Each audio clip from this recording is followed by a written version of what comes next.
Hello guys, welcome to anime review Telugu. ఈ వీడియోలో నేను నెక్స్ట్ చాప్టర్ లో upcoming battles and hidden threads explain చేయబోతున్నాను. దానికంటే ముందు ఈ వీడియోను లాస్ట్ వరకు చూసి like, comment and me friends కి కూడా షేర్ చేసి మా ఛానల్ కి సపోర్ట్ చేయండి. అలాగే వీడియోను లాస్ట్ వరకు చూడలేదంటే ఎందుకు చూడలేదో కూడా కామెంట్ లో చెప్పండి. ఆ మిస్టేక్స్ ని కరెక్షన్ చేసుకొని బెటర్ గా చెప్పడానికి ట్రై చేస్తాను. ఇక లేట్ చేయకుండా వీడియోని స్టార్ట్ చేద్దాం. ఒకవేళ నేను బొరుటోలోని ఫ్యూచర్ ఈవెంట్స్ వచ్చి మనకు తెలిసిన ప్లాట్ పాయింట్స్ మొత్తాన్ని చేంజ్ చేసే స్కోప్ ఉందని చెప్తే ఏమంటారు? రీసెంట్ గా బొరుటో మంగాని స్పాయిలర్స్ ఇచ్చే ఒకతను కొంత అన్ఎక్స్పెక్టెడ్ ఇన్ఫర్మేషన్ ని అనౌన్స్ చేశాడు. ఎందుకు అతను అలాంటి డిసిషన్ ని తీసుకున్నాడు అండ్ అది స్టోరీ లైన్ మీద ఎలా ఇన్ఫ్లుయెన్స్ చేస్తుందో చూద్దాము. కానీ ఇంకొక విషయం ఏమిటంటే తన రీసెంట్ ఈవెంట్స్ లో ఎపిక్ బ్యాటిల్స్ అలాగే పాసిబుల్ ట్రాజడీస్ గురించి కూడా రివీల్ చేశాడు. ఈ కాన్ఫ్రంటేషన్స్ వచ్చి ఫైట్ గురించి మాత్రమే కాదు, ఇవి స్టోరీ ప్లాట్ లో true intention and crucial moments అవుతాయి. ఈ వీడియోలో అన్ని పాయింట్స్ ని రివీల్ చేయడంతో పాటు కొనా సీక్వెన్సెస్ ని అండ్ ఎంటర్ షినోబి వరల్డ్ గురించి ఎక్స్ప్లెయిన్ చేస్తాను. ఈ బ్యాటిల్ వెనకాల ఏముందో అండ్ హీరోస్ కి ఎదురైన కేయాస్ గురించి తెలుసుకోవాలంటే ఈ వీడియోను లాస్ట్ వరకు చూడండి. ముందుగా నేను స్పాయిలర్స్ ఇచ్చే అతను ఈ ఇన్ఫర్మేషన్ ని ట్విట్టర్ లో చెప్పాడు. ఆ ఇన్ఫర్మేషన్ గురించి డిస్కస్ చేద్దాం. అయితే ముందు మీరు ఇది తెలుసుకోవడం చాలా ఇంపార్టెంట్, బికాస్ ఇవి అఫీషియల్ స్పాయిలర్స్ అయితే కాదు, అలాగే థియరీస్ కూడా కాదు. జస్ట్ తన పర్సనల్ ఒపీనియన్ ని ఒక అవుట్ సైడర్ పర్స్పెక్టివ్ లో చెప్పాడు. తను ఏం చెప్పాడో డీటెయిల్ గా చూద్దాం. నెక్స్ట్ నుంచి అతను స్పాయిలర్స్ పబ్లిష్ చేయడం మానేస్తానని చెప్పాడు. ఇది కాంట్రవర్షియల్ డెసిషన్. అయితే ఇది విన్న తర్వాత మీరు చాలా డిసప్పాయింట్ అయి ఉంటారు. బట్ ఏం వరి అవ్వద్దు, వేరే వాళ్ళు కూడా పబ్లిష్ చేస్తారు. అయితే అది టెక్స్ట్ స్పాయిలర్స్ మాత్రమే. ఇక వీడియోలోకి వస్తే తను ఆ డెసిషన్ ని తీసుకోవడానికి రీజన్ ఏంటి? అది అతని చాయిస్. అయితే స్పాయిలర్స్ ని స్టాప్ చేయడం వల్ల కొన్ని అడ్వాంటేజెస్ అండ్ డిసడ్వాంటేజెస్ ఉన్నాయి. స్పాయిలర్స్ ని స్టాప్ చేయడం వల్ల క్యూరియాసిటీని మెయింటైన్ చేస్తుంది, అలాగే ప్రతి కొత్త చాప్టర్ ని ఇంకా ఇంట్రెస్టింగ్ గా చేస్తుంది. ఎగ్జాంపుల్, చాప్టర్స్ తో అన్ఎక్స్పెక్టెడ్ ట్విస్టులతో ఎక్స్పీరియన్స్ చేయొచ్చు. ఇది ఎమోషనల్ పర్సెప్షన్ ని ఎన్హాన్స్ చేస్తుంది, అలాగే ఎక్స్పెక్టేషన్స్ ని ఏం పెట్టుకోకుండా ప్రివెంట్ చేస్తుంది. స్పాయిలర్స్ లేకుండా స్టోరీలో మునిగిపోయేలా చేస్తుంది. అలాగే ఇంకోవైపు ఈ స్పాయిలర్స్ కి ఫ్యాన్ కమ్యూనిటీ కూడా ఒక పార్ట్. వాళ్ళ బజ్ ని క్రియేట్ చేస్తారు. ఎలా అంటే నాలాంటి యూట్యూబర్స్ కి డిస్కషన్ సపోర్ట్ చేస్తాయి, అలాగే థియరీస్ ని ఇన్స్పైర్ చేస్తాయి అండ్ కంటెంట్ క్రియేటర్స్ కి ఇది అనాలిసిస్ అండ్ డిస్కషన్ కోసం ఒక మెటీరియల్ గా యూజ్ అయ్యి ఆడియన్స్ ని అట్రాక్ట్ చేయడము అండ్ మాంగాలో ఇంట్రెస్ట్ మెయింటైన్ చేయడం జరుగుతుంది. అండ్ ఈ స్పాయిలర్స్ తో డిస్కషన్ యాక్టివిటీ ఇంక్రీజ్ అవుతుంది, అలాగే ఫ్యాన్స్ ఎంగేజ్మెంట్ కి ఇంపాక్ట్ ఉంటుంది. అందుకే స్పాయిలర్స్ ని స్టార్ట్ చేసి స్టోరీ ప్లాట్ లో క్యూరియాసిటీని మెయింటైన్ చేయడం ఒక స్టెప్, కానీ కమ్యూనిటీ యొక్క ఇంటరాక్షన్స్ ని చేంజ్ చేస్తుంది. అయితే ఇక్కడ క్వశ్చన్ ఏంటంటే ఫ్రెష్నెస్ ఆఫ్ పర్సెప్షన్ ఇంపార్టెంటా లేకపోతే కంటిన్యూస్ డిస్కషన్ ఫ్లోనా? కానీ ఇక్కడ కీ పాయింట్ ఏంటంటే upcoming battles. Example, Jura vs Himawari, శారదా వియస్ హిడారి, కొనామరు vs Matsuri and bug vs Aida. ఒకవేళ స్పాయిలర్స్ ని పబ్లిష్ చేసే అతను నమ్మితే నెక్స్ట్ చాప్టర్ నుంచి ఇంటెన్స్ బ్యాటిల్స్ జరుగుతాయని కన్ఫర్మేషన్ చేశాడు. ఫస్ట్ జోరా అండ్ హిమవరితో స్టార్ట్ చేద్దాం. హిమవరి కంటిన్యూస్ గా ఫైట్ లో ఇన్వాల్వ్ అవ్వకుండా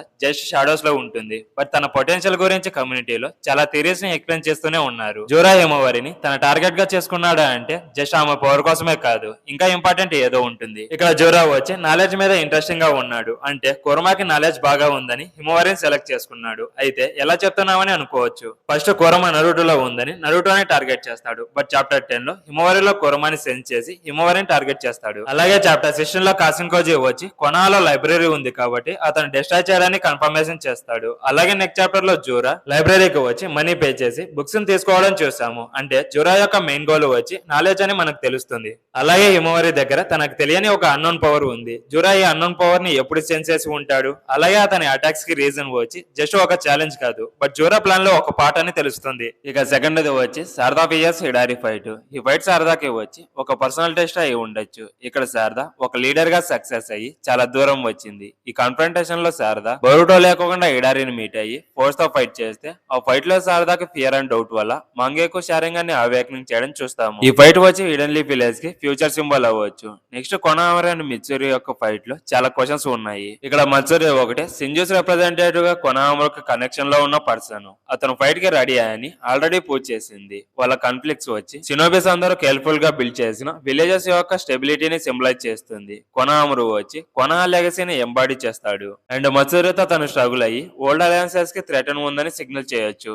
ఫైనల్ గా ఒక మిస్టీరియర్ కాన్ఫ్రంటేషన్ వచ్చి మాముషి అండ్ ఎడా మధ్య ఫైట్. ఫస్ట్ మనం మాముషి ఎవరని తెలుసుకుందాం. ఒక షార్ట్ మేల్ ఎంటిటీ వచ్చి బగ్ యొక్క అపియరెన్స్ ని తీసుకున్నాడు. ఒరిజినల్ బగ్ కన్నా తన గడ్డము ఇంకా ఎక్కువ లెంత్ ఉంటుంది, కానీ బట్టతల అలాగే టీత్స్ లేకోకుండా సిమిలర్ గా ఉంటాడు. ఈ ఎంటిటీకి రెండగాను ఉంది, అలాగే తన ఫేస్ ని హాఫ్ గా ఒక క్లామర్క్ కవర్ చేస్తుంది. అండ్ ఏడా దగ్గర వచ్చి సెండరింగ్ అని ఒకటే ఉంది. అండ్ బగ్ ఏడాని ఎలిమినేట్ చేసి పవర్ బ్యాలెన్స్ ని చేంజ్ చేయాలని చూస్తున్నాడు. వాళ్ళ ఫైట్ ఫిజికల్ కన్నా ఎక్కువ ప్రపంచం యొక్క ఫ్యూచర్ ని కంట్రోల్ చేయడం చేయడం కోసం ఉంటుంది. అలాగే ఇక్కడ డిమాండ్ ని మర్చిపోయాము. అతను డెఫినెట్ గా తన సిస్టర్ ని ఎంజాయ్ చేయడం అలో చేయడు. ఇది అందరికీ తెలుసు. అందుకే ప్రతి ఒక్క ఫైట్ లో ఇండివిజువల్ క్యారెక్టర్స్ ఫేట్ అలాగే entire Shinobi world phase change అయ్యే కాన్సిక్వెన్సెస్ ఉన్నాయి. అయితే ఈ డార్క్నెస్ నుంచి ఎవరు బయటపడతారు అండ్ ఎవరు ఈ డార్క్నెస్ లో బందీగా మిగిలిపోతారని తెలియాలి. ఇప్పుడు బగ్ కొనాకి ఎందుకు వచ్చాడో తెలుసుకుందాం. ఇక అతని మోటివ్స్ వచ్చి కొంచెం హిడెన్ గా కనిపిస్తాయి, కానీ డీప్ గా అనలైజ్ చేస్తే అతని అపియరెన్స్ యాక్సిడెంటల్ కాదని క్లియర్ అయింది. అయితే దానికి ఫస్ట్ పాసిబిలిటీ ట్రిగర్ వచ్చి జోరా.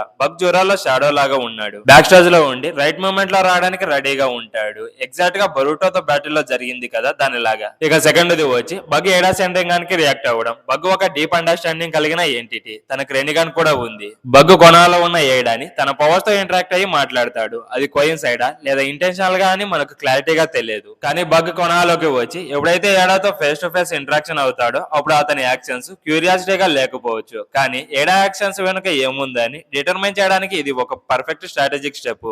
బగ్ కొనాకి వస్తే టెన్షన్ ఖచ్చితంగా ఉంటుంది. ఇప్పుడు జోరా హిమోరి కోసం వస్తే అంటే కవాకి చాలా డేంజర్ లో ఉన్నాడని మీనింగ్. దీని బగ్ అడ్వాంటేజ్ గా తీసుకొని ప్రవోక్ చేసినప్పుడు కవాకి ఈ ప్లాన్ లో ఇన్వాల్వ్ అయితే మ్యాసివ్ కాన్సిక్వెన్సెస్ కి లీడ్ చేస్తుంది. ఈ డెవలప్మెంట్ తో గ్లోబల్ కాన్ఫ్లిక్ట్స్ స్టార్ట్ అవుతాయి. అంటే పర్సనల్ ఎనిమీస్ ఇంకా ఎక్కువ అవుతారు. అప్పుడు బగ్ ఎంట్రీ కోయిన్సైడ్ కాదు, దాని వల్ల అందరి ఫేస్ ని చేంజ్ చేయగలడు. అయితే ఇక్కడ ఒకటి మాత్రం తెలుస్తుంది, అదేంటంటే కొనా విలేజ్ డేంజర్ లో ఉందని. దీన్ని బరూటో లేదా కవాకి చేంజ్ చేస్తారా లేదా ఇంకో న్యూ స్ట్రాటజీతో అందరి ఫేస్ ని చేంజ్ చేస్తారా అని కామెంట్ లో చెప్పండి. బరూటో థియరీస్ అండ్ న్యూస్ కోసం నా ఛానల్ కి సబ్స్క్రైబ్ చేసుకోండి. ఈ వీడియో అయితే ఏంటి గైస్, నెక్స్ట్ వీడియోలో మరిన్ని యానిమే వీడియోస్ తో మళ్ళీ కలుద్దాం. Until then bye.